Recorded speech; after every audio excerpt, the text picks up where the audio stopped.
And, I have all this Jira knowledge that just came from just a spider bite, right? Back in 6 years ago when I met you. Yeah, I should use that as my secret. Yeah, I was gonna say that's probably your origin story. I'm maybe a radioactive, Right. or something like that.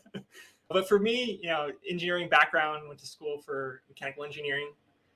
I actually worked in manufacturing before, which is interesting because I didn't realize, how much I was going to actually use lean in software development at that time. But, really understanding, lean concepts that are been used in that industry for, I don't know, 50, 60 years plus.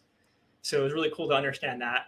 And then the systems engineering portion as well was the next job, right? That's when I went to defense contractor after, did a system engineering job. So really understanding that product life cycle from start to finish, right?